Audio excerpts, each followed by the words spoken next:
Aku sendiri yang akan menghadapi Rahwana.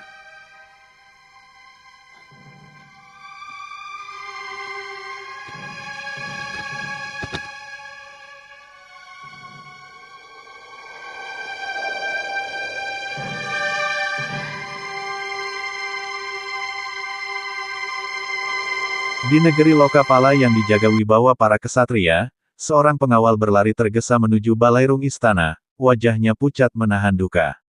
Ia menyampaikan kabar getir kepada sang Raja Danaraja, Patih Gohmoka, sosok setia yang tak pernah gentar menghadapi bahaya, telah tewas di tangan Rahwana.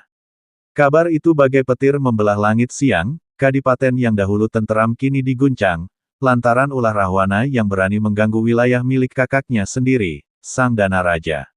Perlu diketahui, Danaraja dan Rahwana sesungguhnya berasal dari akar yang sama, keduanya putra Resi Wisrawa, namun terlahir dari rahim berbeda. Nasib dan peristiwa lampau menoreh luka dalam hati Danaraja. Ibunda Rahwana dahulu adalah pujaan hati yang tak pernah sempat ia pinang karena takdir memisahkan mereka, dan tak lama kemudian, Dewi Sukesi hadir dalam kisah hidupnya, menambah getir pada kenangan yang tak mampu ia hapus. Mendengar kabar itu, Danaraja termenung, hatinya berperang antara amarah dan kasih darah sedarah. Seorang patih lain menyahut lantang, memohon izin untuk menumpas angkara murka Rahwana, memenggal kepalanya demi menuntaskan dendam atas gugurnya Gohmoka. Namun sang raja menahan tangan para prajuritnya. Biarlah aku sendiri yang menghadapinya, ucap Danaraja lirih, namun tegas. Karena perkara ini bukan sekadar perang saudara, melainkan luka yang harus diobati dengan keikhlasan, Atau meski nyawaku merobohkannya. menjadi taruhannya. Maafkan Romo, anakku.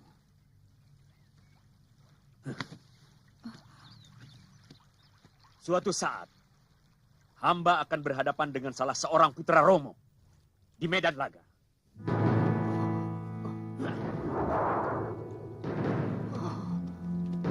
Batalkan sumpahmu itu, anakku. Buat apa kamu memetik bencana?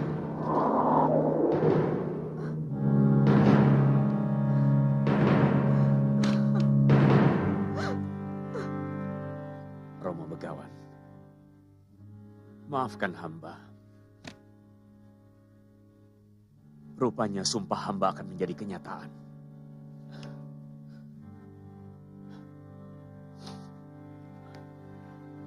Padahal hamba telah lama menyesalinya.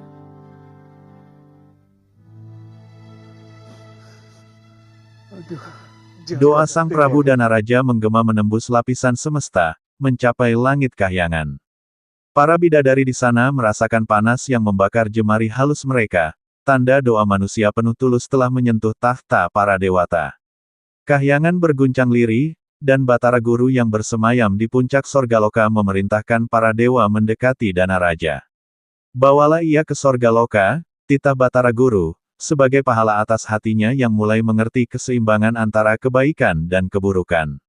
Sebab sang Danaraja telah memilih menanggung karma pala dengan damai, meski ia tahu ajalnya akan tiba di tangan saudara sedarah yang tak sedarah itu. Dan sejak saat itu, takdir Lokapala mulai berputar, mengantarkan Danaraja pada ujian terakhir yang akan menentukan apakah dendam darah akan menyala, atau padam dalam pelukan takdir para dewa. Para bidadari resah, karena hawa panas menjalar ke surga. Hentikan tapa berata putra Resi Gotama. Berikan kesaktian dan kemuliaan yang mereka pinta. Katakan bahwa mereka semua akan mendapatkan kehormatan mendampingi Sang Wisnu dalam menumpas angkara murka dari muka bumi. Aku sendiri akan mendatangi putrinya. Baik, adik guru. Siapa pemilik batin satunya yang ikut mengguncang candra di muka? Danaraja, putra Resi Wisrawa. Renungan dia di ruangan pemujaannya adalah jeritan batin yang merasa teraniaya. Para dewalah yang menjadikan nasibnya sebagai wadah bagi lahirnya sang angkara untuk menggerakkan jantra kehidupan Mayapada. Kemudian akan menjadi tugas saya untuk memadamkannya, supaya hukum kesetimbangan Mayapada tetap berjalan ajak. Jemput dia ke Swargaloka untuk menikmati kecantikan dan keindahan para Hapsari. Sebagai pahala atas pengorbanannya menghidupkan pasang surut jantra Mayapada. Sebentar lagi adiknya Rahwana akan menyatroni negerinya. Dan keserakahan Rahwana adalah tugas Andika untuk menumpasnya.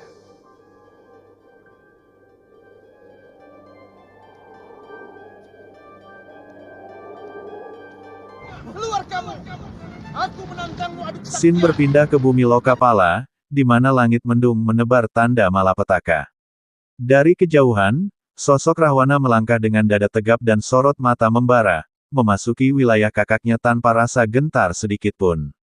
Tak ada pasukan yang mengiringinya, hanya kesombongan dan keyakinan akan kekuatan tangannya sendiri. Pasukan Lokapala berderap menghadangnya, namun satu persatu mereka tersungkur bagai dedaunan tertiup badai. Pedang dan tombak tak mampu menahan amukan sang putra Resi Wisrawa ini, dalam sekejap tanah Lokapala berlumur darah, teriakan prajurit bergema sia-sia di udara. Di tengah kekacauan itu, muncullah sang Raja Danaraja, berdiri tegap bagai gunung yang menantang badai.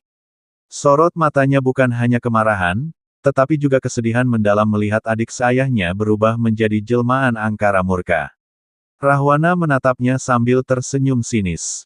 Kakakku, apakah engkau ingin mati bersama pasukanmu, atau berani menantangku 1 lawan 1?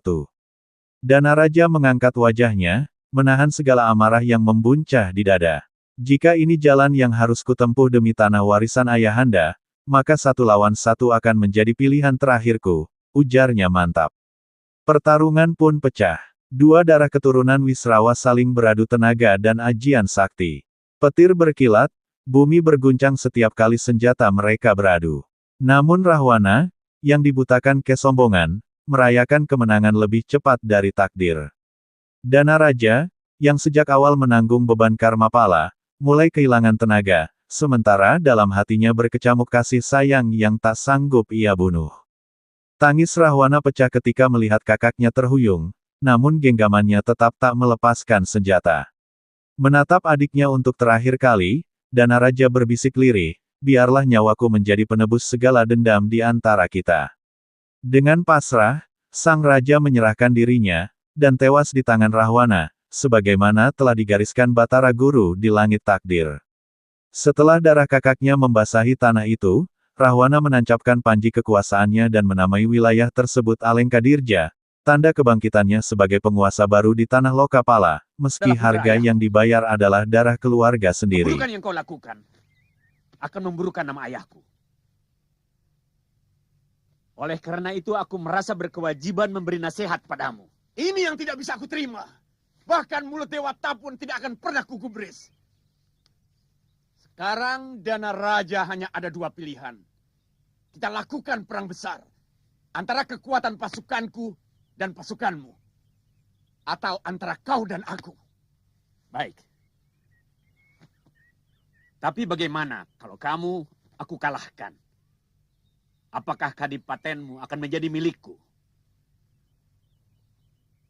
Apakah Prabu Somali eyangmu di Pelebur Gangsa tidak menangis melihat tanah leluhurnya jatuh ke tanganku? Kurang ajar!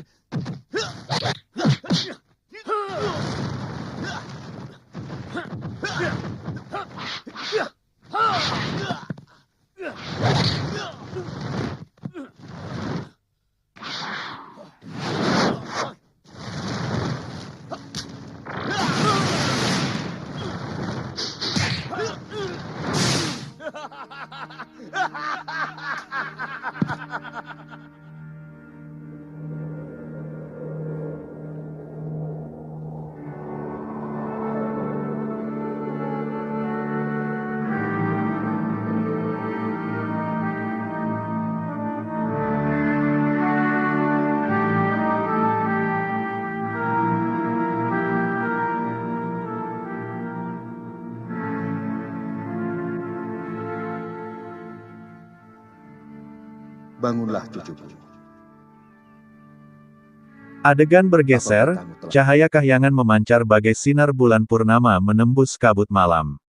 Batara Guru, sang penguasa jagat raya, turun dari singgasananya dan mendatangi 3 makhluk pilihan yang telah ditakdirkan memegang peranan besar di bumi fana. Namun langkah pertama sang dewa tertuju kepada Anjani, putri yang kini berselimut duka, kehilangan kecantikan dan kemuliaannya akibat kutukan masa lalu. Batara Guru menatapnya dengan sorot mata penuh kasih sekaligus wibawa yang tak terbantahkan. Lembut suaranya menggetarkan udara, Anjani, ada amanah agung yang hanya engkau yang sanggup mengembannya. Perlahan, sang dewa mengangkat telapak tangannya, membangunkan Anjani yang bersujud dalam keputusasaan. Dengan suara bergetar, Anjani mengungkapkan kerinduan terdalamnya, wahai Batara Guru, yang hamba dambakan hanyalah kembali seperti dahulu, ketika kecantikan dan kemuliaan masih menyelimuti ragaku. Ksatria suci hanya boleh lahir dari perut seorang wanita yang suci. Sesudah tugasmu selesai, kamu akan kembali menjadi Anjani yang cantik. Dan kuperbolehkan tinggal di kayangan bersama para Hapsari. Kau bersedia, cucuku? Hamba hanyalah setitik debu dalam jantra kehidupan Mayapada. Batara Guru tersenyum bijaksana. Kecantikanmu akan kembali, namun ada jalan yang harus engkau tempuh. Aku menitipkan sebuah nyawa suci ke dalam rahimmu, seorang bayi pilihan titisan dewa, yang kelak akan menjadi penopang Sang Wisnu, Dewa Perang, dalam menumpas angkara murka yang merajalela di muka bumi. Bila tugas ini kau laksanakan dengan ikhlas, ketika sang bayi lahir, wajahmu akan bersinar kembali, bahkan lebih mulia dari masa silammu. Hening sejenak menyelimuti jagat raya, lalu Anjani berlutut dengan air mata menetes di pipinya. Hamba terima amanah ini, wahai Sang Hyang Agung, meski harus kubayar dengan tubuh dan jiwa hamba. Batara Guru mengangkat tangannya, cahaya suci melingkari tubuh Anjani. Kelak, ketika bayi ini lahir, berilah ia nama Anoman, sebab dialah yang akan menjadi sayap penegak dharma, penumpas segala keangkara murkaan di dunia. Dan demikianlah takdir baru terpatri di langit semesta, rahim Anjani kini menjadi perantara lahirnya Ksatria Putih, Sang Anoman, penebar kebenaran dan pembawa harapan bagi manusia dan para dewa. Akan lahir ketika matahari berada di utara. Berikan dia nama Anoman.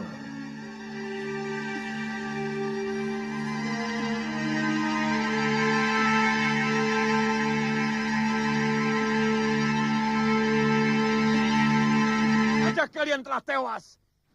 Siapkan keramaian di pendopo nanti malam. Sediakan arak dan perempuan cantik sebanyak-banyaknya untukku.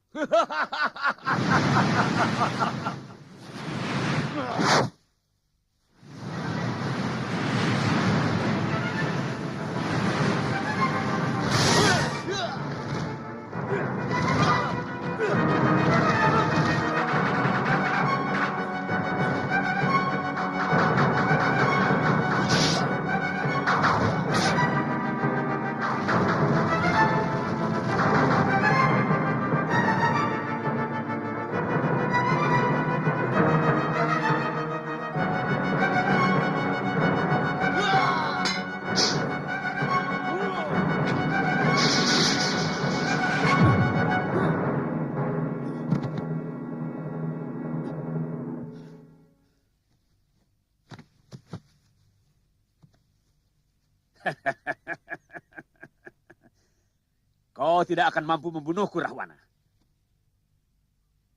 Karena semakin membara nafsu membunuhmu, semakin tidak mungkin aku mati.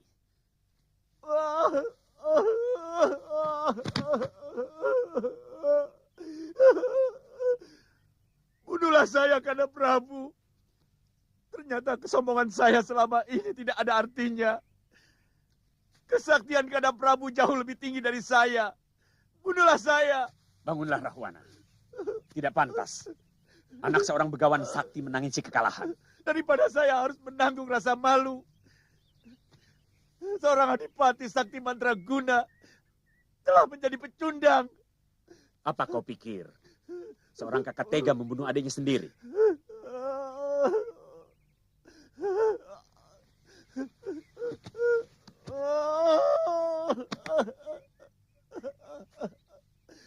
Bunuhlah saya, Kanda.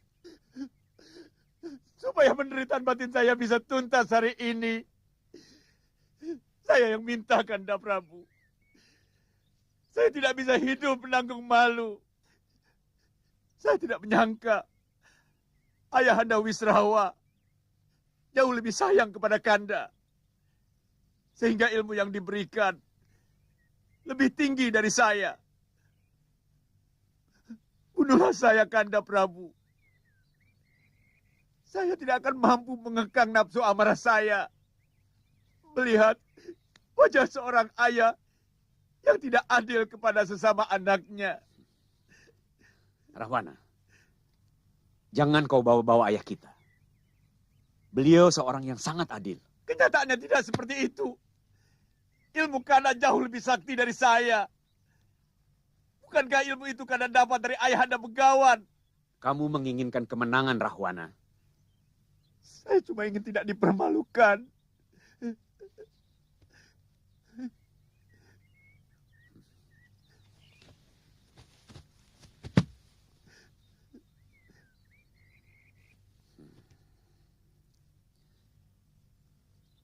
Jika nanti kepalaku terkulai,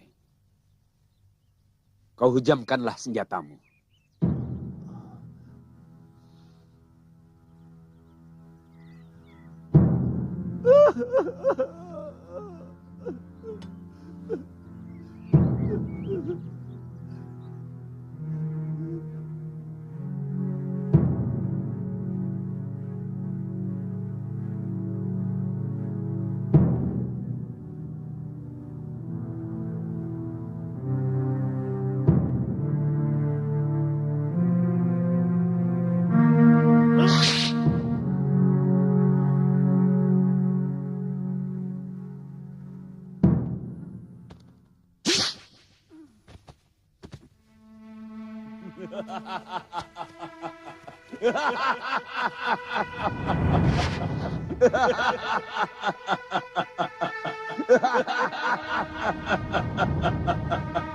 Mulai sekarang negeri ini menjadi kekuasaanku. Dan akan kuberi nama Alengka Direja. Dia sangat bahagia melihat kematian kakaknya sendiri. Manusia semacam Rahwana tidak pernah memiliki kebahagiaan. Karena yang dia ikuti nilai keserakahan dalam hatinya.